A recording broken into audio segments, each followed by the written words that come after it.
একজন মানুষ এক সাদা যমদূতকে পোষা প্রাণী হিসেবে রাখতো। প্রতিদিন সন্ধ্যায় যখন সে অফিস থেকে ফিরে আসতো, যমদূত সময় মতো দরজার কাছে দাঁড়িয়ে থাকতো, খুব যত্ন সহকারে তার জামা কাপড় ঠিক করতো।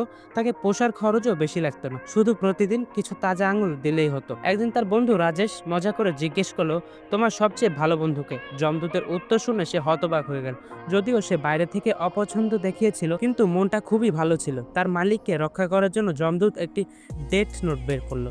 সে ব্যাখ্যা করলো, যদি কেউ তোমাকে ক্ষতি করার চেষ্টা করে, শুধু তার নাম এই নোটে লিখে দাও, সে মুহূর্তেই শেষ হয়ে যাবে, তোমার বা কোনো নিরাপদের কোনো ক্ষতি হবে না। কিন্তু একটি শর্ত ছিল, যদি নোট দিয়ে কারো প্রাণ নেওয়া হয় তাহলে যমদূতের প্রাণ সাথে সাথে চলে যাবে। এটা শুনে মানুষটি প্রতিশ্রুতি দিল যে সে কখনো নোট ব্যবহার করবে না, যাতে সবসময় তার সঙ্গীর সাথে। কিন্তু সুখ বেশি দিন স্থায়ী হয় না। একদিন হঠাৎ কিছু ডাকাত বাড়িতে ঢুকে পড়লো এবং তাদের লক্ষ্য ছিল সেই ডেথ নোট। তারা কোনো চিন্তা ভাবনা না করে হামলা করলো এবং পিস্তল সরাসরি তার মাথার উপর ধরলো। ট্রিগার টানতে যাবে এমন সময় ডাকাত নিজেই মরে গেল। আসলে যমদূত তার প্রাণ রক্ষার জন্য আগে থেকে নোটে ডাকাতের নাম লিখে দিয়েছিল। এরপর সে ধীরে ধীরে নোটবুক দিয়ে অদৃশ্য হয়ে গেল। মানুষটি ফুপিয়ে ফুপিয়ে কাঁদতে শুরু করলো। তাদের সম্পর্ক যেন এখানেই শেষ হলো। আসলেই কি সম্পর্ক এখানে শেষ হবে? জানতে হলে ভিডিওতে লাইক করে চ্যানেলটি সাবস্ক্রাইব করুন।